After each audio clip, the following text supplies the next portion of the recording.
ಅಶ್ವಥ್ ನಾರಾಯಣ ಅವರು ಸವಿಸ್ತಾರವಾಗಿ ಮಾತಾಡಿದರು. ಇಲ್ಲಿ ಮುಖ್ಯವಾಗಿ ಬಂದಿರುವಂಥ ಪ್ರಶ್ನೆ ಕರ್ನಾಟಕದಲ್ಲಿರುವಂಥ ಕಾಂಗ್ರೆಸ್ ಸರ್ಕಾರ ಅವರು 1 ವರ್ಷ ನಡೆಸಿದಾರಲ್ಲ ಈ ಸರ್ಕಾರ ಆಡಳಿತ, ಯಾರಿಗಾದರೂ ಸರಿ ಅನಿಸಿದೆಯಾ?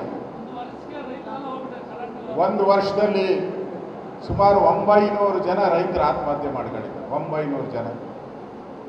ಕುಡಿಯೋ ನೀರಿಗೆ ಹಾಹಾಕಾರ. ರೈತರಿಗೆ ಬೆಳೆ ಬೆಳೆಯೋಕ್ಕೂ ಕೂಡ ಕೆಲವು ಕಡೆ ಗೊಬ್ಬರನೂ ಸಿಗ್ತಾ ಇಲ್ಲ, ಈಗ ಬಿತ್ತನೆ ಬೀಜ ಸಿಗ್ತಾ ಇಲ್ಲ. ಇಷ್ಟೆಲ್ಲ ಅವಾಂತರಗಳ ಮಧ್ಯೆನೂ ಕೂಡ ಏನೋಗ್ಲಿ ಸರ್ಕಾರದ ಖಜಾನೆ ಏನಾನ ತುಂಬಿದೆಯಾ ಅಂತ ಹೇಳಿದ್ರೆ ಸರ್ಕಾರದ ಖಜಾನೆ ಖಾಲಿ ಖಾಲಿ.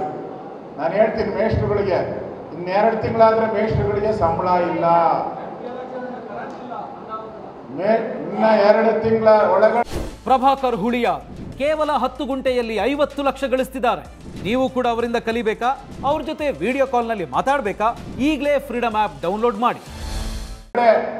ಮೇಷ್ಟ್ರುಗಳು ಸಂಬಳಕ್ಕೆ ಟ್ರೆಜರಿಗೆ ಬರಬೇಡಿ, ಯಾಕಂದ್ರೆ ದುಡ್ಡಿಲ್ಲ. ಈಗ ನೀವೇನು ಹೇಳಿದ್ರಲ್ಲಪ್ಪ, ಈಗ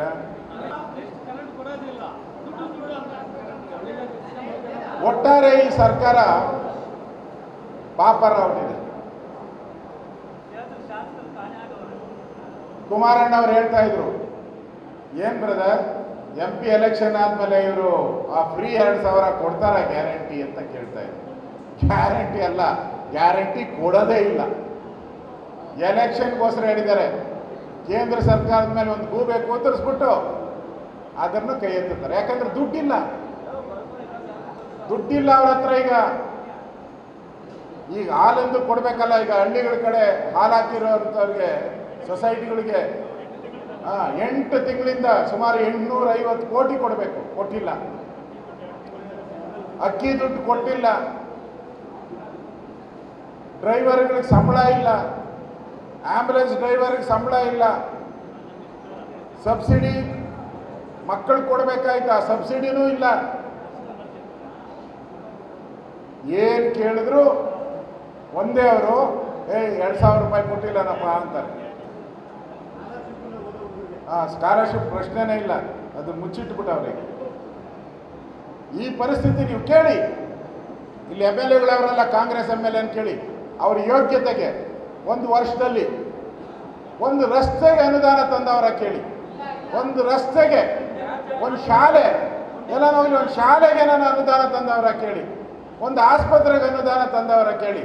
ಹೇಳೇನು ಮುಖ್ಯಮಂತ್ರಿ ಮನೆಗಳೇ ಹೋಗೋದು ಬಿಟ್ಟು 1 ವರ್ಷ ಆಗಿದೆ. MLA ಯಾರೂ ಹೋಗಲ್ಲ. ಒಬ್ಬರ ಹತ್ರನೂ ಹಣ ತರುವಂಥ, ಕ್ಷೇತ್ರದ ಅಭಿವೃದ್ಧಿ ಮಾಡುವಂಥ ಶಕ್ತಿ ಒಬ್ಬ MLA, ಕಾಂಗ್ರೆಸ್ MLAಗೂ ಯಾರಿಗೂ ಉಳಿದಿಲ್ಲ ಇವತ್ತು.